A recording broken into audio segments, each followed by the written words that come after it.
자, 이제 시간이 되어졌습니다. 우리 신앙 고백하십니다.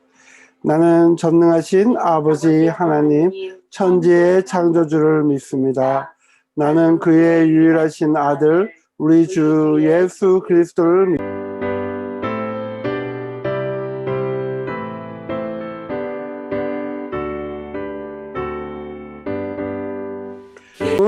자, 성탄절 교독문 같이 한번 교독하시겠습니다. 찬송하리로다 주 이스라엘의 하나님이여 그 백성을 돌보사 속량하시며 아멘. 기도하십니다. 오늘 사랑의 아버지 하나님 주님 감사합니다. 아버지 하나님 지난주 한 주간 동안 저희들이 성탄의 기쁨을 저희들이 가질 수 있게 하심을 감사하나이다. 이 어려움을 드렸습니다. 아멘. 아멘.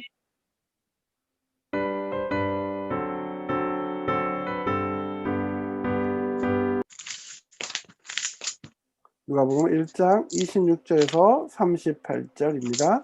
오늘 말씀의 제목은 성탄절 이야기입니다.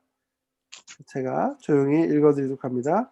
여섯째 달에 천사 가브리엘이 하나님의 보내심을 받아 갈릴리 나사렛이란 내게 이루어지이다 하며 천사가 떠나가니라. 아멘. 우리가 지난 한 주간 동안 성탄절을 지내면서 우리 한번 성탄절 이야기에 대해서 많이 곱씹어보고 생각을 많이 해봤을 줄 믿습니다. 예수님의 출생에 관한 성탄절 이야기는 매년 크리스마스에 우리가 많이 들어오게 되고 또 심지어는 텔레비전에서도 12월에는 이 성탄절 이야기를 많이 방송해 줍니다.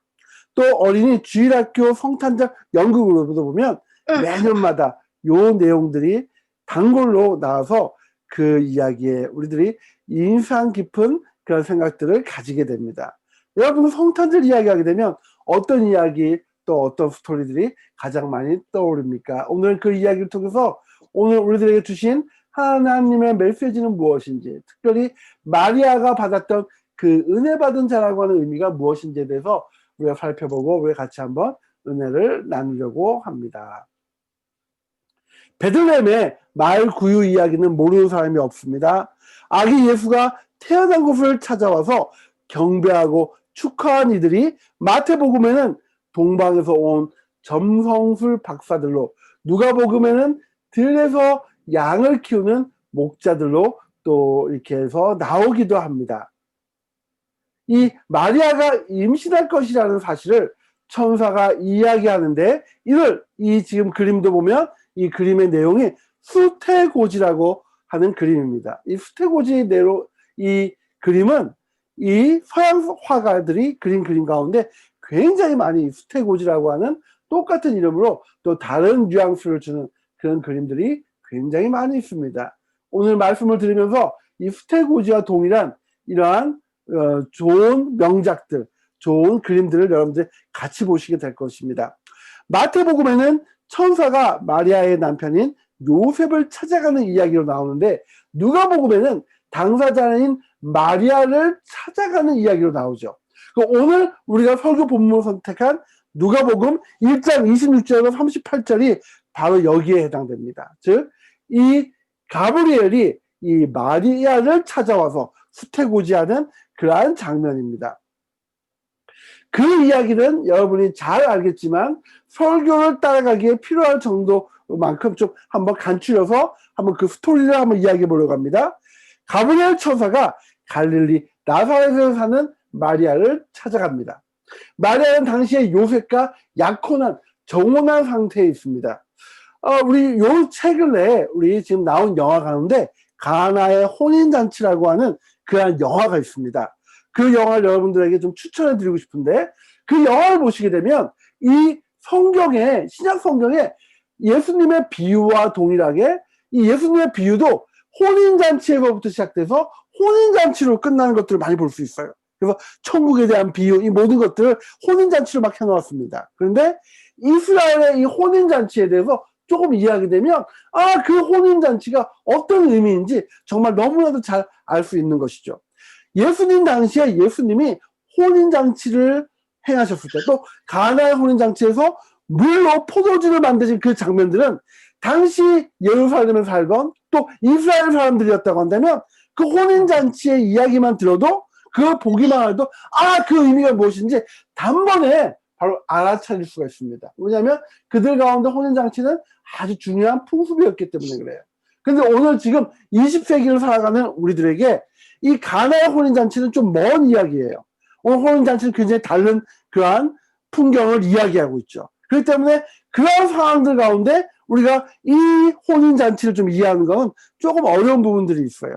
그리고 오늘도 지금 보게 되면 지금 이 마리아와 요셉의 이 약혼한 상태라고 하는 것, 이것이 우리들이 그냥 생각하는 이러한 약혼들과는 좀 더 깊은 의미가 있는, 이 가족과 가족에 만나서 아버지와 아버지가 지금 남편의 아버지, 신랑이 된 아버지와 신부이 된 아버지가 두 분이 만나서 정식으로 지금 약속을 한 것입니다. 그럼 약속을 했다고 바로 이 부부가 되는 것이 아니라 1년이라고 하는 기간 동안을 신부는 신부 나름대로 준비를 하고, 신랑은 신랑 나름대로 신부를 맞이할 집을 준비하고, 또 여러 가지로 신랑의 상태를 또 확인하고 교육받는 그런 일들이 일어나게 되는 것이죠. 그것이 1년이라고 하는 기간들이 필요합니다. 당시에 여자들은 아기를 낳을 수 있는 최소 나이를 12세에서 14세로 보았고, 보통 그 나이 때 약혼을 한다라고 합니다. 그래서 법적으로 부부지만 동거하지는 않습니다. 1년 정도의 시간이 흐르고 정식으로 동거를 시작하게 될 때, 그때 커다란 결혼식 행사가 연이어서 7일 동안에 막 준비되면서 이게 준비가 되어지기 시작하죠. 그렇다고 한다면 지금 이 마리아와 요셉은 아버지와 두 가문과 가문이 만나서 앞으로 1년 후에 이 둘을 정식으로 부부로 이들을 그 남편의 집으로 인도할 거라고 하는 약속이 이미 이루어진 그 상태입니다.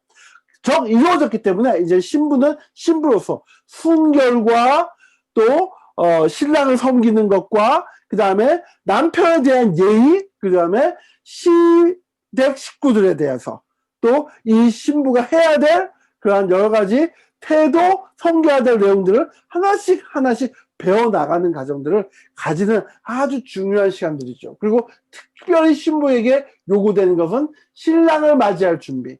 언제든지 순결한 옷을 입고 또 순결한 옷을 입고, 언제 신랑이 들이닥칠지 몰라요. 언제 신랑이 자기를 데려갈지 몰라요. 신랑 또한 언제 자기가 올 수 있는지 모릅니다. 그것을 아는 이는 오직 신랑의 아버지 외에는 없어요. 신랑의 아버지가 그 결혼식 날짜를 정하기 때문에 그렇습니다. 그렇기 때문에 이 신랑이 올 때까지 이 신부는 언제 올지 모르기 때문에 아주 고귀하고 순결한 마음으로 신랑을 맞이할 준비를 해야 되는 게 이 1년 동안의 시간입니다. 그렇기 때문에 가브리엘 천사가 마리에게 은혜를 받은 당시에 당신에게 평화를 바란다고 이야기하고, 주께서 당신과 함께 하신다고 인사를 하십니다. 이 뜻밖의 인사에 마리아는 지금 깜짝 놀라서 이렇게 깜짝 놀란 마리아에게 가브리엘 천사가 정말 청천벽력과 같은 이야기를 해줍니다. 그 이야기는 뭔가 하면요, 그 이야기는 무엇인가 하면, 자, 오늘 읽어드린 누가복음 1장 31절에 있죠. 보아, 내가 잉태하여 아들을 낳으리니 그 이름을 예수라 하라라고 이야기하네요. 그러니까 그 1년 동안 신부에게 최소한 지금 요구되고 가장 중요하게 요구되는 게 순결과 정결인데, 여기에 지금 보아, 내가 잉태하여 아들을 낳는다라고 하는 청천벽력과 같은 그 이야기를 지금 해주고 있는 것이에요. 그것은 가정과 이 마리아의 가정 자체가, 이 집안 자체가 지금 몰락할 수 있는 아주 큰 위기의 말씀이기도 한 것이죠. 왜 안 들려? 자, 마리아는 약혼한 요셉과 동거하기 전이라서 아이를 낳는다는 천사의 말을 도저히 이해할 수가 없죠. 또 아이를 낳으면 안 되는 것이고요. 천사가 다시 설명하기 시작합니다. 마리아, 당신이 낳을 아이는 특별한 인물이고 당신의 사촌인 엘리사벳도 임신하기에는 너무 늙었다는 사람들의 생각과 달리 이미 임신하여 6달이나 되었다고, 하나님의 모든 말씀은 못하실 일이 없다고 이야기합니다. 이것은 그건 무엇인가 하면, 이 마리아가 아직 요셉과 지금 동침하지도 않았고 아직 결혼 그 생활로 들어가지 않았음에도 불구하고 이 엘리사벳의 이야기를 하면서 하나님께서는 너가 요셉을 통하지 않더라도 아들을 낳을 수 있게 인도할 거라고 청천벽력과 같은 그런 이야기를 하죠. 그러자 지금 누가복음 1장 38절에서 지금 마리아가 이렇게 얘기합니다. 주의 여종이오니 말씀대로 내게 이루어지이다. 이 말씀 한 구절에 이 마리아의 아주 깊은 신앙과 믿음이 있는 것들을 볼 수 있어요. 여기에는 지금 마리아가 감당해야 될 이 수많은 어려운 일들, 즉 자기 아버님이 받아야 돼, 자기 아버지가 받고 자기 가문이 몰락할 수도 있고, 또한 사람들로부터 지탄받는 뿐만 아니라 구약의 전승에 따르면 결혼 전 순결하지 못한 여자는 돌로 쳐 죽이라고 하는 이 구약의 전승에 따라서 마리아는 주위 사람들에게 돌로 맞아 죽을 수도 있는 그 상황 가운데 지금 빠질 수 있다고 하는 위험이 있다고 하는 것이에요. 듣기에 따라서는 그림처럼 아름다운 이야기이기도 하지만 이 이야기는 정말로 허무맹랑하게 들리는 이야기이기도 하고, 또 하나는 지금 마리아에게는 굉장히 위험한 상황이기도 하다라고 하는 것이죠.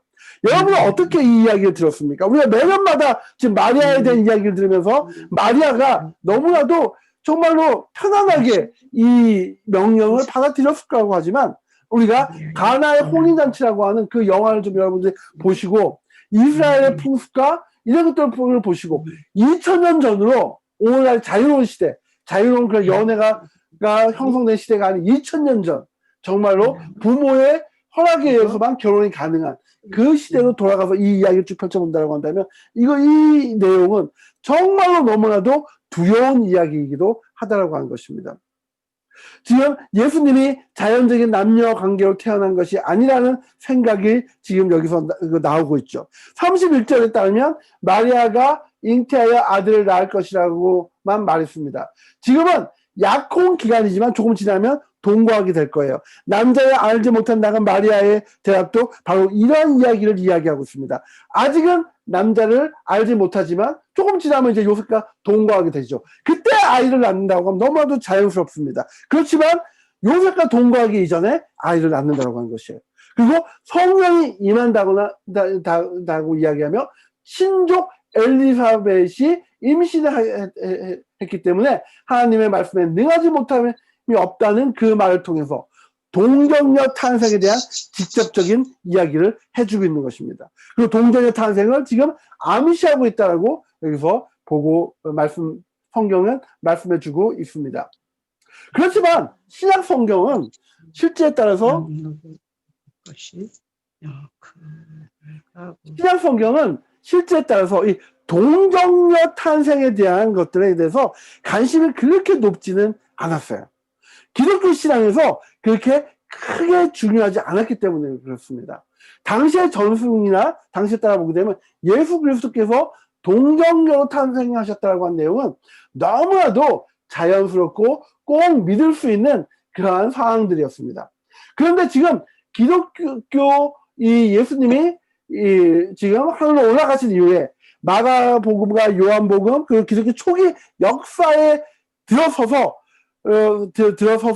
지금 교리가 형성되면서 이 동정녀 탄생에 대한 부분들이 굉장히 핫 이슈가 되어졌기 때문에 그 다음에 이걸 자꾸 우리들이 찾아나가는 것들을 볼 수 있습니다. 심지어는 바울의 서신에서조차도 바울 이야기조차도 이 동정녀에 대한 이야기를 별로 그렇게 많이 언급하지 않은 것들을 볼 수 있습니다. 그건 너무나도 그냥 평범한 그들의 믿음에 해당되었기 때문에 그렇습니다.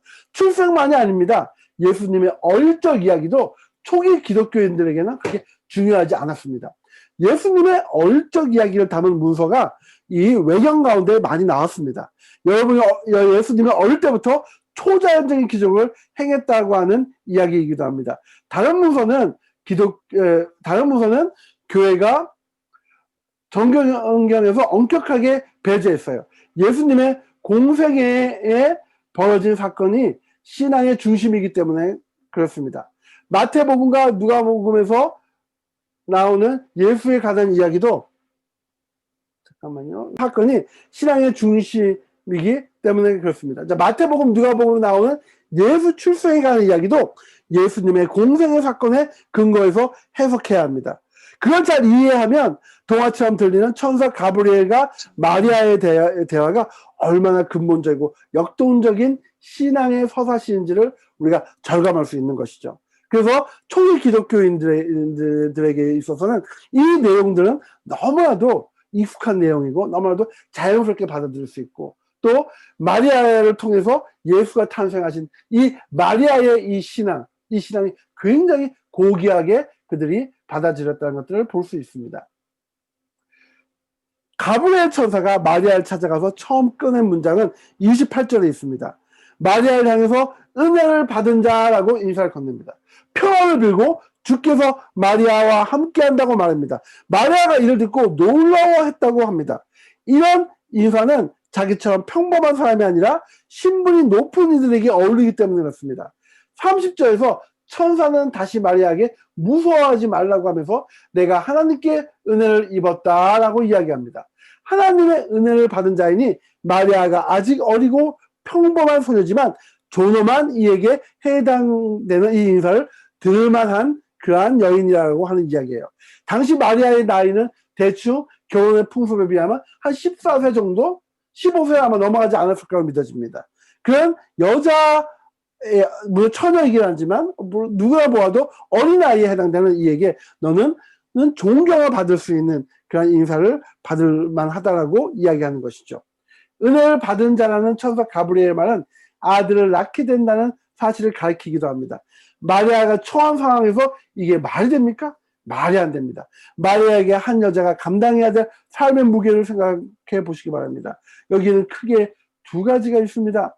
하나는 마리아의 임신 사실은 일종의 스캔들이 되게 되죠. 요셉과 동거하기 전에 임신하여 아이를 낳으면 미혼모가 되는 것입니다. 당시 미혼모는 죽임을 당하는 거예요. 죽임을 당하게 됩니다. 남편으로부터도 버림받습니다. 또다시 그 과부가 어떤 구제를 받을 수 있는 방법은 나타나지 않아요. 그래서 마태복음 기자는 마태복음 1장 18절 이하에서 이 사실을 더 노골적으로 이야기해요. 마리아와 약혼한 요셉은 청천벽력과 같은 소식을 듣습니다. 자고하기와 동거하기 전인데도 마리아가 임신했다고 하는 소식을 요셉이 들은 것이죠. 요셉은 굉장히 의로운 사람이라고 성경은 이야기합니다. 당신 결혼 풍습을 이야기한다고 한다면 오늘 결혼 풍습보다 더 엄격한 결혼 풍습. 1년 동안 지금 요셉은 마리아를 맞이하기 위해서 집을 만들고 있어요. 방을 만들고 집을 만들고 있습니다. 그리고 아내를 데려오기 위해서 그도 공부를 하고 교육을 받고 또 여러 가지 힘든 일들을 겪으면서 1년을 보내야 되는데, 그런데 지금 마리아가 임신했다는 건 청천벽력 같은 이야기를 듣고 그는 분명히 화가 나고 지금 도저히 이거 어떻게 해결해야 될지 모르는 그 엉뚱한 상황 가운데 지금 그는 의로운 사람이라서 책임을 묻지 않고 조용하게 파혼하는 것으로 마리아의 관계를 마무리할 생각을 가졌다고 이 성경 마태복음이 이야기하고 있죠. 천사는 요셉에게 마리아의 임신은 성령에 의한 것이니 마리아를 데려와서 부부로 사는 걸 겁내지 말라고 설득합니다. 자, 이런 말은 너 다니엘 호손의 소설 좋은 글씨의 여자 주인공으로 나오는 하프트 프린이 감당해야 할 수모의 운명이지 은혜는 아닙니다. 즉 말하자면 이 상황 가운데 임신한 채로 남편에게 가서 결혼 생활을 시작한다고 한다는 것은 이거는 사실은 굉장히 좋은 글씨에 해당되는 것이고 굉장한 그 운명의 정말 가혹한 운명이 되는 것이죠. 그런데 은혜는 결코 아니라고 믿어집니다. 또 한 가지는 예수의 죽음입니다. 마리아는 예수의 죽음을 바라보았죠. 자식이 부모보다 먼저 죽는 일을 가리켜서 우리는 참척이라고 우리 옛날 어른들이 이렇게 이야기합니다. 즉 그만큼 부모의 마음은 천갈래 만갈래 갈라지는 고통을 받게 되는 것이죠. 마리아는 참척의 고통을 받은 여자이기도 해요. 아들이 결혼도 하지 않고 출가하여 하나님 나라를 선포하다가 30대 초반의 나이에 로마의 형벌이 십자가 처형을 당했어요. 예수님은 하나님의 소명에 따라서 그런 길을 갈 수 있었다 쳐도 어머니 마리아로서 이것을 감당한다는 것은 그건 결코 쉬운 일이 아닐 것입니다. 이것은 저 최후의 유혹이라고 하는 소설에서 어미로서의 고통이 아주 사실적으로 묘사되고 있죠. 바꿔놓고 생각해 본다면 우리들이 정말로 자식이 다른 사람을 위해서 희생적으로 살다가 억울한 누명을 쓰고 젊어서 사형을 당한다고 한다면 그걸 하나님의 은혜로 받아들일 부모가 과연 있을런지요. 아마 부모들은 다 그것을 하나님의 은혜라고 생각하지 않고 저주라고 생각하고 정말로 굉장히 슬퍼할 것입니다. 그런데 마리아는 지금 그것을 하나님의 은혜로 받아들여야 된다고 가브리엘 천사는 이야기해주고 있다고 하는 것이죠. 이건 어떻게 생각하면 우리 삶과는 좀 역설적인 이야기가 될 수도 있는 것입니다. 우리가 지금 앞에서 예수 출생에 관한 이야기는 예수의 공생에 일어난 사건을 토대로 해석해야 된다고 한번 이야기해 봤습니다. 누가 봐도 불행할 수밖에 없었던 마리아가 은혜를 받은 자라는 말은 그녀의 몸을 통해서 인류 구원의 역사가 실행되었기 때문에 지금 사실은 이게 역전의 드라마가 이 가운데 있는 것이죠. 보라, 내가 잉태하여 아들을 낳으리니 그 이름을 예수라. 그녀의 몸은 예수 그리스도가 세상에 오는 통로가 되어줄 수 있는 거죠. 예수 그리스도가 인류에게는 은혜의 실체입니다. 오늘날 코로나와 같은 상황 가운데서도 우리가 예수에 대한 믿음과 예수에 대한 그 복음을 가지고 있다고 한다면 이 모든 것을 넉넉히 이길 수 있고, 코로나 사태 때문에 예수 그리스도를 통해서 새로운 것들이 또 준비되고 새로운 세상이 열려지고 있고, 오늘날 우리와 같이 이게 지금 비대면으로 온라인 예배를 드리긴 하지만 이 예배를 통해서 한국에 있으신 분들이나 어느 누구나 같이 우리가 예배를 드릴 수 있는 놀라운 시대가, 어쩌면 이건 예배의 하나의 혁명이기도 합니다. 예배는 예전에 가면 교회를 떠나가 멀리 가면 드리지 못합니다. 근데 이제는 어디 있든지 간에 이 컴퓨터와 온라인만 있으면, 우리의 마음만 있으면 예배를 새로운 시대로 들어가고 있다고 하는 거예요. 그냥 우리가 유튜브를 통해서 설교 말씀을 듣는 그건 또 다른 완전히 또 다른 새로운 측면에서 이 예배의 세계가 열려지고 있는 거예요. 그건 누구 통해서입니까? 예수 그리스도에 대한 복음과 예수님에 대한 믿음을 통해서만 이것이 이루어질 수 있다고 하는 것이죠. 그렇기 때문에 예수 그리스도를 통해서 이 인류의 은혜의 실체가 되고 구원의 실체가 된다고 하는 것은 정말 놀라운 일입니다. 초기 기독교인들은 예수를 하나님의 아들로 고백했죠. 이를 본문 32절과 33절에 풀어서 이렇게 설명합니다. 그가 큰 자가 되고 지극히 높으신 이의 아들이라 일컬어질 것이요, 주 하나님께서 그 조상 다윗의 왕위를 그에게 주시리니 영원히 야곱의 집을 왕으로 다스릴 것이며 그 나라가 무궁하리라. 즉, 이 본문의 메시지를 통해서 예수 그리스도는 하나님의 아들로서 오신 것을 성경은 말해주고 있어요. 또 지극히 높으신 이의 아들 다윗의 왕이 왕으로 다스림, 그 나라가 무궁하다는 표현은 모두 예수 그리스도에게서 구원이 발생하고 그를 통해서 구원이 이루어진다라고 하는 것들을 명백하게 말씀해 주고 있다고 하는 겁니다. 예수라는 이름의 뜻도 여호와께서 구원하신다고 하는 말이에요. 예수라고 하는 말은 여호와께서 구원하십니다. 즉 예수를 통해서 여호와께서, 하나님께서 이 땅에, 이 땅이라고 하는 정말로 이 척박한 땅 가운데 살아가는, 지금 온난화 문제, 이 지구의 온난화 문제, 여러 가지 문제가 있죠. 온난화 문제뿐만 아니라 지금 코로나 바이러스 통해 가지고, 정말 변형 바이러스 통해 가지고 지금 이 시대가 창구한 이 시대에 이 하나님의 복음 예수 그리스도 통해서 이 상황 가운데서도, 척박한 땅 가운데서도 정말로 드라마와 같은 드라마틱한 구원이 이루어질 것이라고 하는 그 약속이 성령이 해준 약속이고, 오늘 우리가 따라가야 될 약속이라고 하는 것이죠.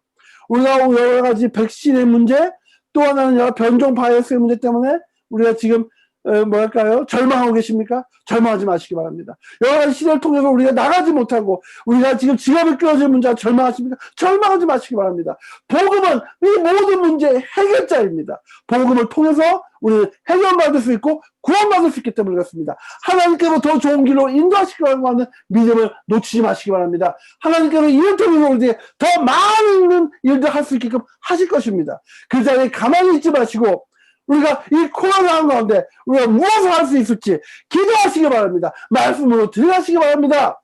우리가 정말 많은 시간들이 허용되었는데 이 코로나 때문에 삶이 얼마나 우리가 심플해졌는지 몰라요. 만날 수 있는 사람들이 적어졌어요. 그런데 그 시간을 우리가 좀 말씀 가운데 들어가는 것들에, 좀 성경 말씀으로 들어가는 것들에, 구원이 무엇인지에 대해서 생각하는 것들에, 예전에 너무나도 바빠서 향방 없는 일꾼에 찾아가지 못한 것들을 이제는 좀 많이 생각하는 묵상의 시간으로 들어가시면, 그 묵상의 시간이 코로나 시대에 우리가 어떻게 살아가야 되는지에 대한 그런 지혜로 하나님께서 우리들을 가르쳐 주시고 우리들에게 또 다른 지혜를 허락해 주실 것이라고 믿습니다. 그것에 순종하시면 하나님 모든 걸 인도하십니다. 코로나는 어떻게 생각하면 우리 믿는 자들에게 대박의 사건이 될 수 있는 그 하나님의 약속이기도 하다고 하는 것을 우리가 이 어려운 상황 가운데 희망으로 붙잡기를 주의 이름으로 간절히 소망합니다. 마태복음을 봅니다. 마태복음에서 요셉을 찾아간 천사가 걱정하지 말고 마리아를 데려오라고 말하면서 이 태어날 아기에 관해서 이렇게 설명합니다. 보아 처녀가 잉태의 아들을 낳을 것이요 그의 이름을 임마누엘이라 하라. 마태복음 1장 32절이죠. 여기서 임마누엘의 축복, 임마누엘이라고 나옵니다. 이 임마누엘이라고 하는 그 단어의 뜻, 정말 우리가 수백 번 이것을 강조했는데 이것이 무엇이죠? 하나님이 우리와 함께 계시라고 하는 그 뜻입니다. 하나님의 구원, 하나님의 생명, 하나님의 영광이 예수에게 나타났으니 예수를 낳은 마리아는 은혜를 받은 자가 될 수 있는 것이죠. 이를 통해서 비록 마리아가 자기의 정원한 사실이 지금 깨어지고 지금 자기의 혼을 준비하는 모든 것들이 다 깨어지고 파탄날 수 있는 이 어려운 상황 가운데서도 그 이유로 인한 마태복음, 마가복음, 누가복음을 통해서 이 복음서를 통해서 예수의 행적들과 지금 2000년이 흘렀던 동안에 예수의 구원의 그 서정 시대를 바라보게 되면 그것은 즉 마리아의 이 예수가 태어나면 큰 하나님의 축복이 되고 은혜가 된다는 것을 비로소 깨달을 수 있다고 하는 것입니다. 구원은 아직도 이루어지지 않았어요. 우리의 구원은 아직도 지금 진행 단계에 있습니다. 그렇기 때문에 우리는 우리의 구원을 이루기 위해서 하나님의 구원이 온전히 나에게 임하기 위해서 예수의 구원이 나의 삶 가운데 온전히 임하고 예수의 구원이 나의 죽음조차도 만지시고 나의 죽음이 꼭 하나님을 가는 축복이 되게끔 그의 인도하심이 우리의 삶 가운데 함께 하시는 즉 임마누엘의 축복, 내가 아플 때나 즐거울 때나 병들었을 때나 심지어 하나님 앞에 하는 그 순간까지 하나님이 예수의 그 이름을 통해서 우리와 함께 하신다고 하는 축복을 다 함께 누리시는 저와 여러분 되시길 주의 이름을 간절히 소망합니다. 예수의 왕권은 왕입니다. 왕에게는 모든 일들을 할 수 있는 그러한 능력이 있죠. 즉 예수에게는 세 가지 직분이 있습니다. 왕, 제사장, 선지자입니다. 그 중에 왕이라고 하는 직분에 대해서 오늘 잠깐 우리가 보고 있는데 왕이라는 직분이 있기 때문에 그는 우리들을 넉넉히 구원하시고 물질과 재정적인 모든 것들도 도울 수 있다고 하는 부분들이 약속이 포함되어 있다는 것을 믿으시기 바랍니다. 예수의 구원 안에 여러분들이 묵상하시고 살아가시는 동안에 세상 사람들이 받지 못해 지금 세상의 모든 것들이 다 지금 엎어지고 있습니다. 무엇입니까? 이제 가난한 자가 부하게 되고 부한 자가 가난하게 되는 일들이 지금 이 가운데 일어나고 있어요. 어떠한 자들이 부하게 될까요? 앞으로 제일 마지막에 이 복음을 감당해야 될 자들. 지금 모든 교회들 예배를 못 드는다 아우성치입니다. 큰 교회들이 무너지기 시작합니다. 그렇지만 이 온라인을 가지고 예배드리고 이것을 가지고 복음을 선포되는 교회는 하나님께서 더 놀라운 축복을 하실 것이라고 믿어집니다. 아멘. 기회의 인생이라고 하는 그런 다큐멘터리가 있었습니다. 문제는 우리가 실제로 은혜로 인생을 살아가느냐 하는 데 있습니다. 우리의 삶 가운데서 정말로 은혜로 인생을 살아갈 때도 있지만 그러지 못할 때도 있습니다. 어떤 때는 인생살이가 짜증나기도 합니다. 어떤 때는 인생살이 가운데 우리가 누군가로부터 사기를 당해서 큰 절망 가운데 빠지기도 합니다. 낙심하기도 합니다. 그렇지만 잔잔히 가끔 가다가 즐거운 일도 있기도 합니다. 그렇지만 즐거운 일보다는 어려운 일들이 더 많은 것들이 사실입니다. 그러다 보니 모든 게 하나님의 은혜라는 것을 깨닫지 못하기도 하고요. 또 묵상을 하면 그걸 또 깨달아지기도 하게 되는 것이죠. 어떤 분은 신앙의 연륜이 길어지면서 은혜를 더 깊이 느끼기도 합니다. 그렇지만 어떤 분은 신앙이 길어지는 동안에 이 은혜와는 거리가 점점 멀어지다가 아예 담을 쌓고 살아가기도 합니다.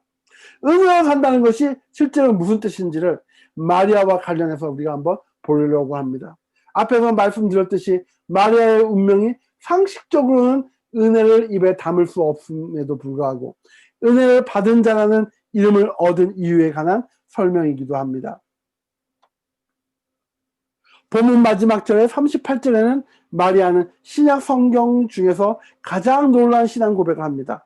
이 고백은 하나님은 믿는 사람들에게 나타날 수 있는 가장 본질적인 진술입니다. 은혜를 받았다는 게 무엇인지를 이 구절에서 확인할 수 있습니다. 아주 간략하나 힘있는 그 문장을 한번 보시기 바랍니다. 그 문장 무엇입니까? 주의 여종이오니 말씀대로 내게 이루어지이다. 주의 뜻이 나에게 이루어지이다. 주님의 뜻을 내가 감당하겠나이다. 어떤 때는 주님이 우리들에게 주시는 십자가가 있어요. 우리가 말씀을 깨달고 알기 때문에 우리가 감당해야 될 일들이 있습니다. 우리가 다른 사람들에게 관용을 베풀고 호용하고 한다는 것들이 어쩌면 이 십자가에 해당되는 것들일지도 모릅니다. 어쩌면 정말로 우리가 정말로 하나님의 예배 드리고 한다는 것들이 어쩌면 어려운 부분들이 있을 수도 있습니다. 그러나 지금 여기서는 주의 여종이오니 말씀대로 내게 이루어지이다. 내가 주의 말씀대로 모든 것들을 이행하겠나라고 하는 이 고백은 오늘 우리들의 고백이 되어질 주의 이름으로 간절히 소망합니다. 마리아는 자기 전체성을 종이라고 이야기합니다.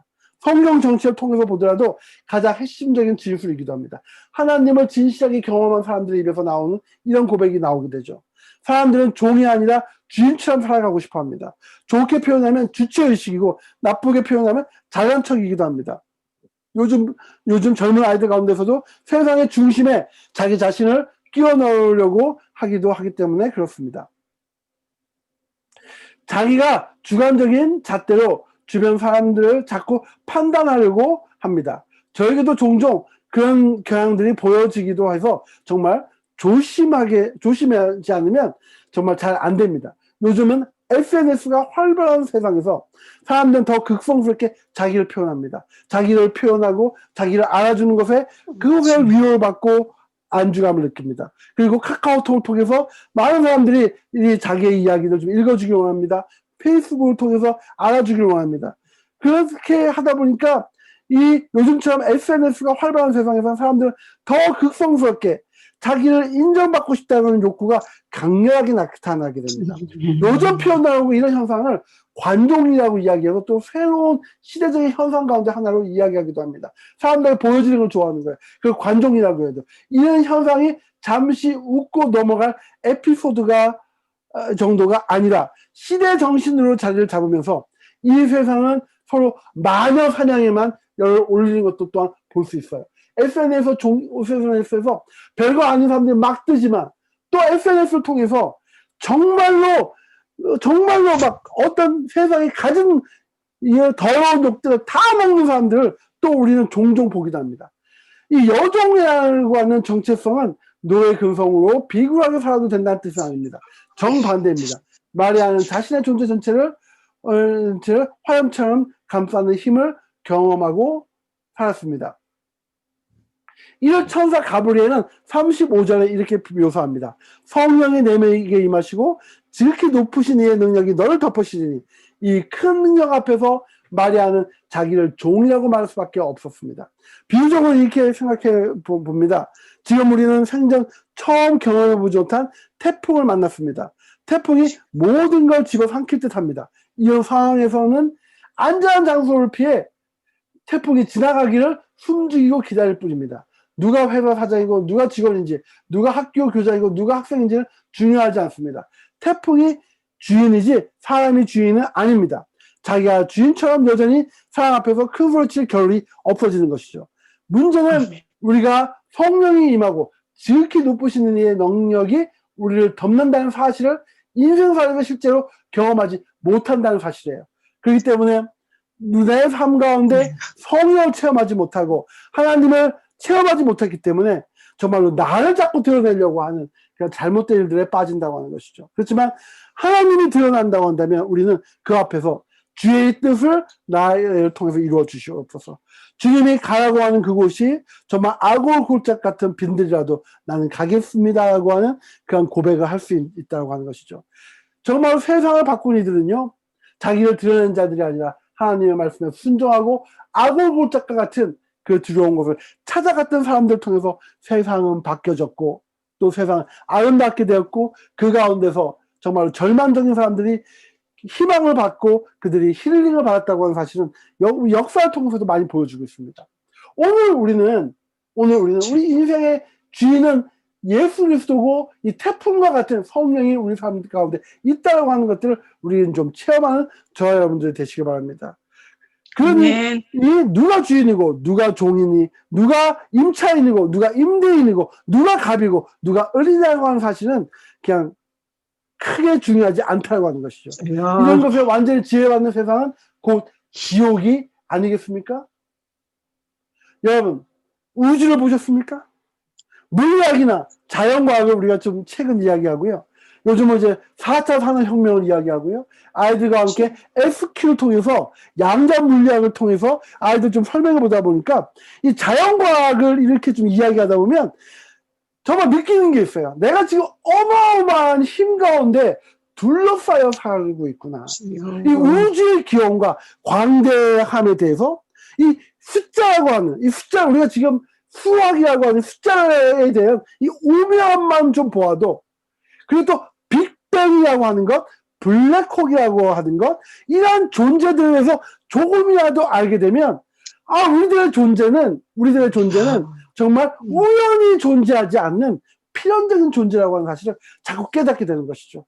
정말 우리 인생이라고 하는 것이 우연히 존재해서 우연히 이 지구 가운데 있는 걸까요? 우주가 빅뱅이라고 하는 우연에 의해서 탄생할 수 있을까요? 그럴 수 없다고 하는 것이죠. 정말로 일상에서 밤하늘의 별이 정말 그런 것들을 밤하늘의 별을 바라본다고 하면 이 거대한 힘을 느끼면 우리는 정말로 나 자신이 이 우주를 만드신 이의 종이라고 하는 사실을 절감하게 됩니다. 어쩌면 종이 아니라 티끌만도 못한 그런 존재이기도 합니다. 정말로 그럼에도 불구하고 우리는 정말로 사소한 문제를 가지고 아웅다웅 싸우는 일들이 얼마나 부질없는 일인지를 알게 되는 것이죠. 요즘은 점점 많아져서 이 우주선을 타고 우주로 나아가는 그런 우주인들, 그러니까 우주 여행을 하고 오신 분들 자꾸 많이 나는데요. 이 지구 바깥에서 딱 나가가지고 지구를 딱 바라보면서 다 공통적으로 느끼는 것들이 이것이라고 하는 거예요. 저 지구 안에서 내가 그렇게 아웅다웅 하면서 살았던가? 이 넓은 우주 가운데 살아가는데 이 작은 문제 가운데 아웅다웅 하고요. 작은 문제를 가지고 내가 상처를 받고요. 작은 문제 가지고 내가 누군가를 미워하고요. 내가 그런 것들 때문에 내 인생을 지금 소비하고 있는가? 이런 것들을 느낀다고 하는 것이죠. 세상에 존재하는 것들을 불쌍하게 여기고 연대하고 그것을 사랑하고 싶어지는 그 마음이 오늘 이 시대를 살아가고 있는 우리들에게 꼭 필요한 그런 생각이 아닐까요? 심지어는 코로나 때문에 고통받고 있는 사람들을 좀 생각해 볼 수 있는 그런 시간들을 가지는 게 아닐까요? 우리는 지난 한 주간 동안 가족들이 있어요. 자녀들이 있어요. 그렇기 때문에 그래도 비대면 시대라고 하지만 우리들은 뭔가 맛있는 음식도 먹을 수 있어요. 같이 모여 앉을 수도 있어요. 같이 텔레비전도 볼 수 있어요. 그렇지만 이 가운데 홀로 사시는 분들이 있어요. 이민생활하면서도 혼자 사는 사람들이 있어요. 그 사람들은 코로나 사태 때문에 더 사람들을 만나지 못하니 얼마나 더 어려운 일들이 벌어질까요? 이탈리아에 있는 한 94세 된 노인이 119로 전화를 했다고 해요. 전화를 하면서 그 할아버지는 아주 뭐랄까요, 좀 허니스티하게 자기 자신의 이름과 자기의 나이를 이야기해 주면서 이런 일들을 호소했다고 합니다. 내가 지금 혼자 앉아서 이 크리스마스를 보내고 크리스마스에 이 축배를 드려야 되는데 이 할머니도 돌아가셨겠죠. 자녀들도 다 치유가 있겠죠. 94세이니 자기 아들과 딸들도 이미 다 죽었을지도 모릅니다. 손자들이 뭐 할아버지 할머니까지 그 위에까지 할머니까지 찾아보지 않는가 봅니다. 이탈리아인 노인이 혹시 시간 되는 경관이 있으면 나한테 혹시 오시면 나와 10분만 시간 내주시면 나와 함께 크리스마스 이 축배를 좀 들어주십시오. 그 부탁을 했다고 합니다. 그러자 이 119가 얼마나 바쁘겠어요. 이 소방 공무원들 얼마나 바쁘겠어요. 근데 이탈리아 이 공무원들이 그것을 이그노하지 않고, 그것을 그냥 그러지 않고, 그 중에 경찰관 2명을 보내줬다고 해요. 그래서 그 경찰관 2명이 그 할아버지와 함께 한 30분 동안 잠시 담소도 나누고요. 그냥 축배도 드렸고요. 그래서 그냥 사진도 찍었는데, 그래서 어떤 기자가 그 이야기를 알고 이탈리아에다가 그것을 기사에 올렸고요. 그게 전 세계 훈훈한 미덕으로 얼마 전에 인터넷 기자에 올라온 것들을 제가 어제 보았던 기억이 납니다. 그것을 보면서 정말 우리의 마음을 가져야 될 것들, 이 코로나 사태 때문에 그래도 우리는 건강할 수 있잖아요.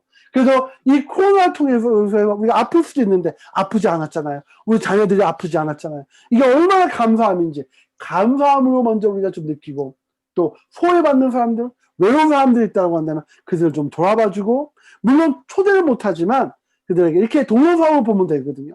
이게 동영상을 가지고 이야기할 수 있거든요. 그렇다고 한다면 얼마나 좋은 일일까라는 것들을 한번 생각해 봅니다. 오늘 우리들이 정말 여러 가지 아웅다웅하면서 자꾸 침체될 때 우리가 조금만 묵상하고 조금만 말씀 들어가고, 우리가 이 크리스마스의 의미가 무엇인지, 크리스마스의 이야기를 통해서 마리아가 주의 뜻을 내게 임하소서라고 하는 그 말의 의미만 보아도 우리가 정말로 오늘 이 땅을 어떻게 살아가야 된다라고 하는 그 메시지가 이 크리스마스 가운데서도 지금 있다고 하는 부분들을 우리는 잊지 마시기를 주의 이름으로 간절히 소망합니다. 이런 고백을 할 줄 아는 사람은 한 걸음 더 나아가서 자기의 인생에서 하나님의 능력이 어떻게 나타나는지, 그런 능력이 얼마나 선한지를 살필 줄 알게 되는 것이요. 거기에 천작하면서 살고 싶어지는 거예요. 잃어버린 양이나 드라크마를 찾는 사람들, 누가복음 15장에 나오는 그 비유들을 이해할 수 있는 아버지의 마음으로 들어갈 수 있는 삶이 된다는 겁니다. 이게 쉽지는 않죠. 이건 묵상을 통해서밖에 이루어지지 않습니다. 그래서 코로나 사태를 통해서 우리가 있는 동안에 묵상으로 들어가자라고 하는 이야기를 제가 여러분들에게 말씀을 드리는 것입니다. 마리아를 보시기 바랍니다. 아들이 죽습니다. 이게 왜 하나님의 능력이며 선한지를 받아들이기는 쉽지 않습니다. 우리의 인생살도 마찬가지입니다. 온갖 불행한 일들이 우리만 피해갈 수 없습니다. 그게 무엇인지 여러분이 저보다 더 잘 알 것입니다.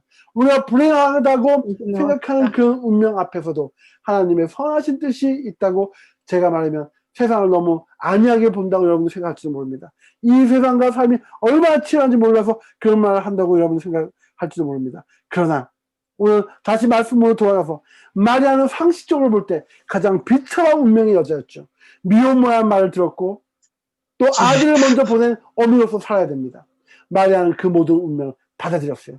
이제는 아무도 오늘날 우리들은 마리아를 불행한 여자라고 말하지 않았어요. 오히려 가장 복된 여자라고 이야기하죠.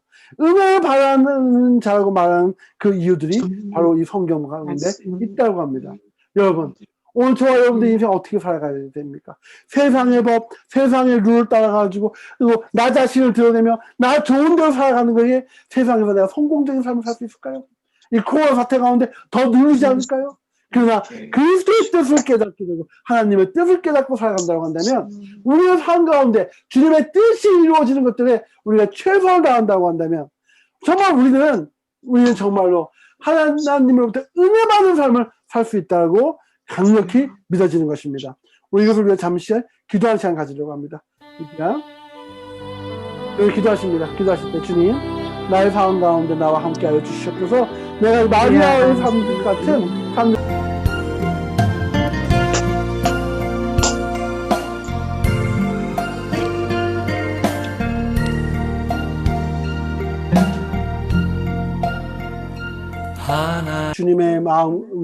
주님의 뜻을 마음에 두고 주의를 지키게 하심을 감사하나이다.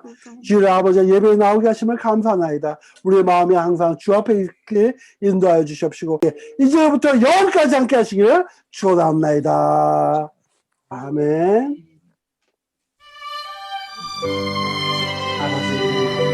감사합니다. 아버지 하나님.